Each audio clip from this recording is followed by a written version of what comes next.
Maria Antônia Oliveira Peixeiro Quito. Idade 81. Nasci aqui na Boa Fé, 1941.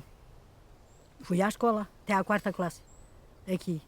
Estudei aqui, na escola, que era aqui a escola, e fiz exame da 4ª classe em Évora. E tu? Eu, Rita Celeste Garrafa Sobral. Vou fazer 81. Claro. Ela já me apanhou, mas ainda a apanhei ela também. Maria José Pereira Coelho Canaverde. Nasci a 10/4/1951. Eu sou Angelina Maria Grilo Almodóvar, nasci a 27/11/53, nasci aqui no Monte da Porchinha e comecei a trabalhar com 10 anos. Eu sou Maria Teresa Oliveira Curto, nasci na Boa Fé, no Monte do Moinho Novo. Tenho 68 anos. Tenho 68 anos. Eu comecei a trabalhar no campo, tinha 11 anos, a apanhar azeitona.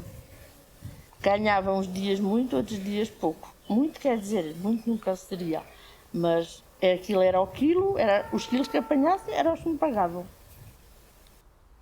Eu sou Maria da Visitação Casquinha, tenho 67 anos, nasci no Monte da Defesa e comecei a trabalhar aos 12 anos.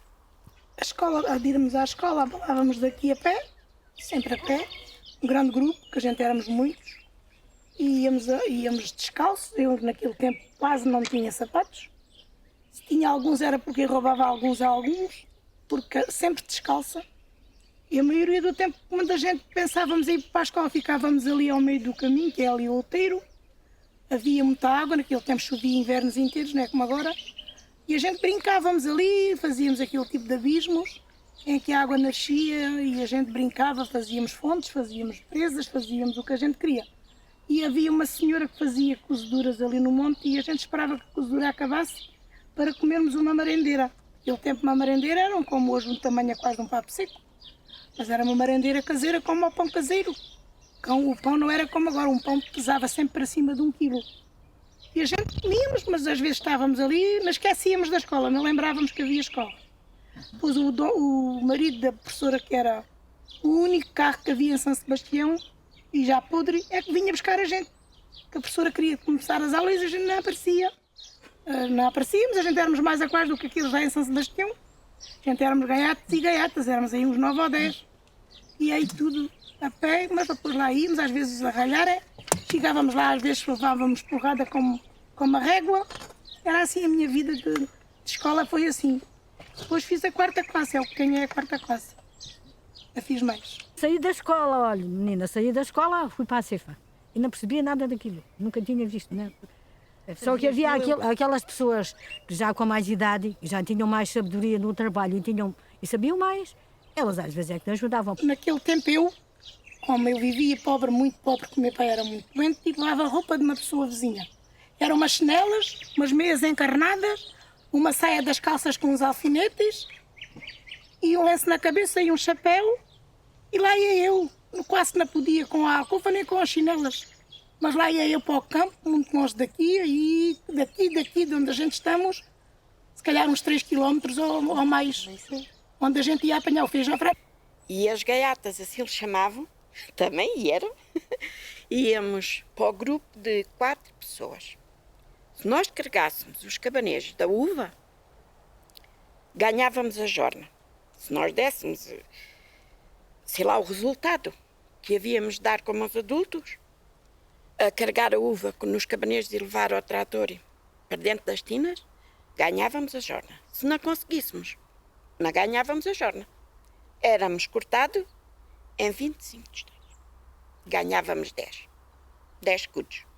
As russas naquele tempo, como eu, por exemplo, no resto de mulheres mais feitas, mais velhas, a gente não podia falar, né? Se tínhamos que ir à casa de banho, que era ao campo, arranjávamos ali de maneira de irmos ao campo fazer xixi, ou se tivéssemos a vontade de outras coisas, tínhamos que pedir às mais velhas se a gente podia, porque a gente era russas no trabalho. Éramos russas no trabalho, novas. Não tínhamos experiência, não sabíamos o que era o trabalho, não sabíamos como é que havíamos de gerir de maneira que pudéssemos ganhar o dinheiro durante o dia para podermos andar a trabalhar e não levantarmos. A gente não se podia levantar. Tudo da maneira com que se apanhava feijão, não se podíamos pôr de pé, porque depois não ganhávamos a jorna. Aquele tempo era a jorna. Tínhamos que andar todo o dia ou toda a manhã até a hora do almoço. Não havia intervalos, não havia nada. Era de manhã até o almoço e não podíamos, só podíamos ir fazer xixi ou isso assim, se pedíssemos às pessoas mais velhas que a gente éramos russas. Quando era o nascer do sol já lá tínhamos de estar. Íamos a pé, depois havíamos de ir com quem? Até ao monte das Cabanas era 1 hora. Mas lá onde era a lavra do arroz, era para aí 2 horas. E depois à noite era o mesmo. A gente acordava, como é que acordava? Olha a nossa mãe a acordar a gente, que a gente cheia de sono e não queríamos levantar. Eu mas me tínhamos de no caminho levantar. até me deixei cair e dormir. Ali ao pé do Vale da Fetura. Pois era assim, era. Saíamos de casa, chegávamos a sair às 6h15 da manhã para ir andar até quase às 8. Começávamos às 8. Ia sempre muitas mulheres, um grupo de 10 ou 15, dependia, porque as pessoas moravam nos montes, nós chegávamos a um ponto que era ali aquele ponto de encontro. Ali parávamos e ali começavam a gritar. Chamávamos ó Antónia, ou a Maria, ou a Joana, ou esta ou aquela, juntávamos todas. Uma daqui, outra dali, e depois aí juntávamos 15 ou mais até, era ali naquele alto, ali à frente. E depois seguíamos então, aí depois já não chamávamos mais ninguém até ao trabalho. E chegávamos lá e pelas 8 quase, para começarmos às 8, era só tirar a panela de dentro do saco e pô-la ao pé do lume e pronto. E depois começávamos logo nas lavras do arroz, íamos desmanchar os muros que tinham feito no outro ano, íamos os desmanchar, que era depois os tratores passarem, os tratores é que faziam aquela lavração desmanchar, a gente desmanchávamos os muros à enxada e eles iam, passavam aqueles, porque havia alagamentos de canteiros, alagamentos, mas era canteiros, podia haver canteiros como daqui até lá à estrada. Depende da inclinação do terreno. Se o terreno fosse muito inclinado, os canteiros tinham de ser mais perto uns dos outros, porque a água aquilo tinha de ficar sempre direito. E a água passava sempre uns para os outros. A água dos canteiros do arroz não podia parar, tinha de correr sempre de uns canteiros para os outros, sempre.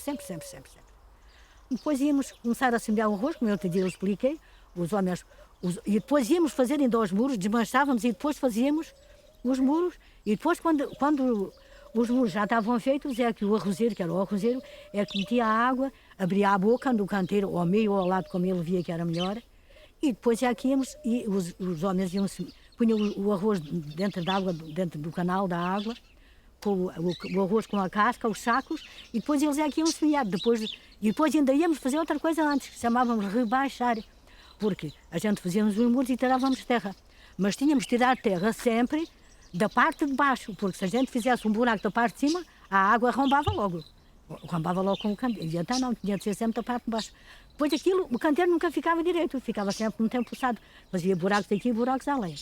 E então não, tínhamos de, chamávamos eles rebaixar, tínhamos de sempre começar além ao fundo do canteiro, no princípio, e depois vinhamos sempre de baixo atrás com a enxada, a fazer assim, para aquilo ficar tudo lisinho. E depois também aqui os homens, com os sementeiros, semear o arroz. Depois esperávamos que o arroz crescesse. Quando havia muitas falhas, às vezes os arrozeiros faziam, quer dizer, um viveiro de arroz, para quando havia muitas falhas, quando houvesse muitas falhas, íamos plantar naquelas falhas, Ou então, também podiam fazer, havia arrozeiros que queriam mais o arroz plantado à mão, porque ficava melhor, ficava mais distante um do outro, do que semeado assim nos canteiros. E depois íamos para a monda, quando o arroz já estava, íamos tirar as coisas que me estou a dizer, aquelas falhas que havia, e depois, quando o arroz já estava grande, íamos para a monda.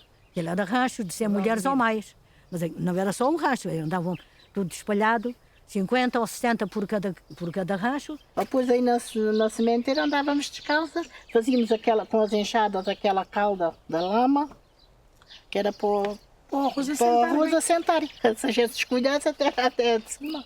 No inverno, em abril, estava um frio de nós entrarmos para dentro dos canteiros e o frio correr pelos ossos das pernas, correr pelas pernas acima.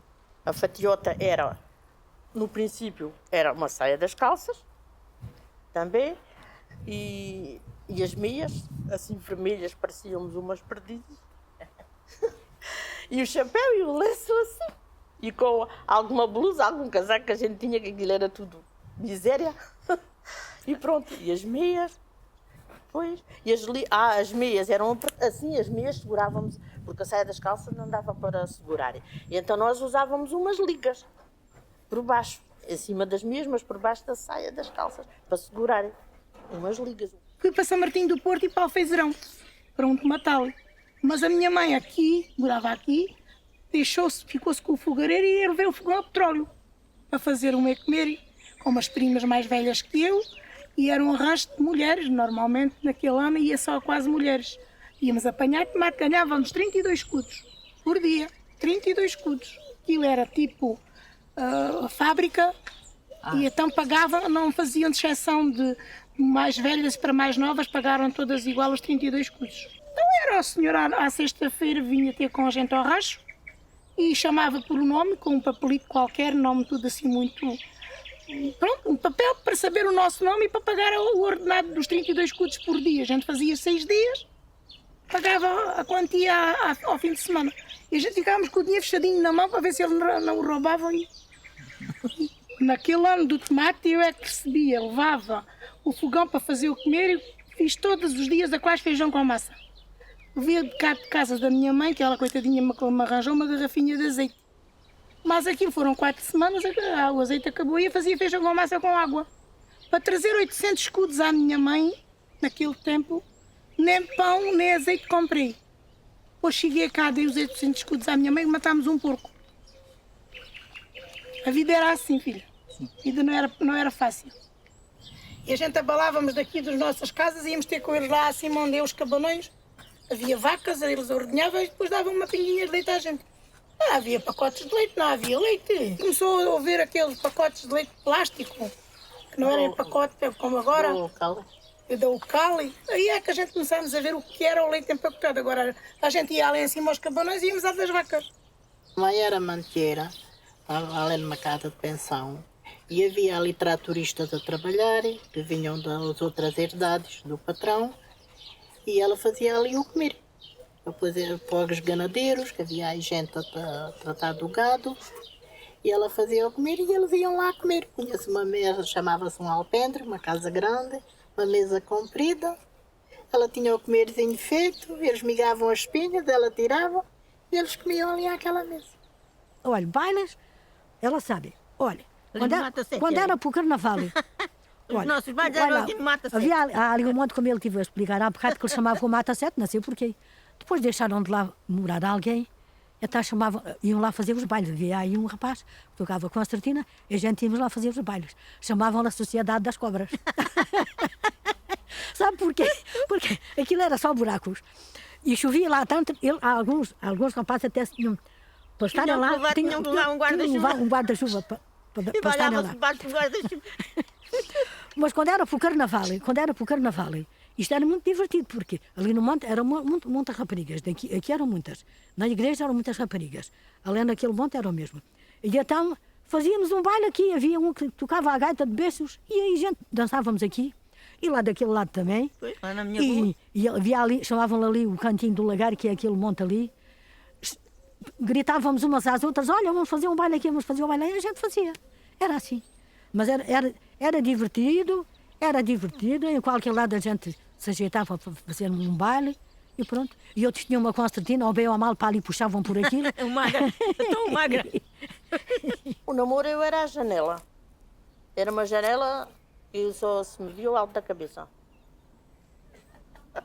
Como é que era? Olha lá, era como, não é como agora, que se deitam logo na cama. Não é logo, não. Não é assim. Olha lá, falávamos, quando calhava a ver-nos, falávamos, e ao domingo vinha sempre ele falar à porta. Havia pessoas que eram à janela e eu era à porta. E ela também era à porta. Era à porta e ele do lado O fora. meu marido e é eu do lado irmã dentro. dela. Pois. E eu também era assim, não é como agora. Vinham de bicicleta, pedais e eles aí vinham, pareciam os malucos, com a cabeça de ligeiro assim. Pois era. Depois namorámos aí o quê? Uns 4 anos, ou sei lá, não sei. E conheci o meu marido aqui numa festa. E depois comecei a trabalhar para lá para onde ele morava, que ele morava para lá, para um monte. E depois é aqui que começámos a olhar de lado um para o outro, e, pronto, até que olhámos de frente. Combinámos, como diz a minha colega Maria Teresa, juntámos uma sexta-feira, combinámos, e o meu marido tinha um carro. E era para irmos no carro. Fomos para casa dos meus sogros. Nesse dia o carro avariou. Não pudemos ir de carro. Tivemos de ir na motorizada. Fomos na motorizada, ali da casa dos meus pais, fui para a casa dos pais dele. Estive lá 2 meses até que arranjaram uma casinha pequena. Só tinha o quarto e a cozinha. Mais nada. Pronto, mas ao fim de 2 meses fui para a minha casa. E juntámos assim. Não houve nada, não houve lua de mel, nem de fel, nem de nada. Fomos trabalhar. Isso foi uma sexta, na segunda-feira fomos trabalhar. Na terça fomos trabalhar. Cada um lá ao seu serviço. Ele era madeireiro, andava a cortar eucaliptos. Pronto, foi assim. Diziam era que as crianças que vinham com o sardinheiro, que era um senhor que andava a vender peixe, e depois diziam que não era a cegonha, era o sardinheiro. E depois diziam que vinha no sardinheiro e aquilo do sardinheiro era assim um bocado. Eu tinha 6 anos quando a minha irmã, a seguir a mim tenho um irmão. Temos diferença de quase 2 anos. Depois tenho uma irmã. Eu tinha 6 anos quando ela nasceu. E a minha irmã nasceu em agosto. Estava muito calor, era verão. E então assim que disseram que a minha mãe estava doente, eu pus-me logo a ver, deixa lá ver se eu vejo. E sentei-me na rua, debaixo da minha parreira, que lá tinha no monte, à espera. Estive ali um tempo infinito. Porque nem me deixavam ir para o quarto onde a minha mãe estava, à espera do sardinheiro. E nem me deixavam ir lá para perto dela, né? Porque senão aí eu... E então estive ali à espera um monte de tempo, até que depois, ao fim de um bocado, vieram-me dizer que já tinha nascido a minha irmã, que era uma menina. E eu fiquei assim... E a interroguei, mas eu estive aqui e veio como? Veio no sardinheiro, mas eu estive aqui. Ele, pois, o sardinheiro veio, mas ele veio ali para o lado da ribeira e depois deu a menina pela janela e não sei o quê. E eu fiquei-me. Mas depois, quando eu vi a minha mãe já sem barriga, aí disse, não, isto aqui não é assim, isto aqui é a coisa. E então eu descobri que a criança tinha chegado...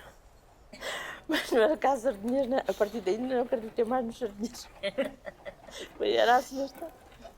Mas ninguém nos dizia como é que eram gerados, como é que... Nada. Era uma coisa... Era tudo um mistério. Daquilo que eu vejo, daquilo que eu presencio, nada é igual. Primeiro é que as pessoas que vêm de fora fazem as coisas totalmente diferentes. E, coitadinhos, não são portugueses. Há alguns que têm que trabalhar na escravidão. E o que se faz, que se fazia, nada se faz igual. Não se vê ninguém no campo a limpar as herdades. Não se vê ninguém praticamente a limpar uma árvore, como se limpava, por exemplo, uma herdade ou metade de uma herdade. Não se vê ninguém disso. Passam-se anos, se é muito raro ver-se. Todos os anos aqui no Alentejo, mais ou menos, tira cortiça. Isso é a realidade. Seja na herdade do Passareço, seja na herdade do Iteiro, seja na herdade da Espadaneira, seja na herdade do Carvalhal, seja na herdade das Corteçadas, seja na herdade da Defesa, que é tudo ao nosso redor, todos os anos há tirada de cortiça. Por homens da terra e outros sem serem, mas vêm de outras aldeias. Mas todos os anos se tira cortiça. Agora, em termos do trabalho que a gente fez ao longo da nossa vida, da minha, do meu marido, não se vê. O trabalho do campo é muito difícil. Depois começou a deixar de haver, ninguém semeia, ninguém faz nada. E as pessoas procuraram outra vida melhor e fizeram bem. Eu trabalhei muitos anos no Passareiro, muitos. Invernos inteiros. Como a sachola a tirar de lá os sargaços, os carrasqueiros. Coisas que não podiam estar na herdade para a erva crescer, para os animais terem para comerem. Agora os animais andam lá a ver se acham um bocadinho de erva, não acham porque é só coisas que não devem estar na herdade. No meio tempo nada havia isso, estava tudo limpo. E agora não se vê nada disso. Isso era uma vida de sofrimento que a gente tinha, é verdade. Mas olhe, meninas e senhoras, a gente levávamos tudo com mais paciência que essas pessoas têm hoje. Hoje ninguém está contente na vida. Ninguém. Ninguém. A gente levávamos isto com uma perna às costas, isto para a gente era uma festa. Nem ninguém se queixava de nada. Nem tem isto, nem tem aquilo.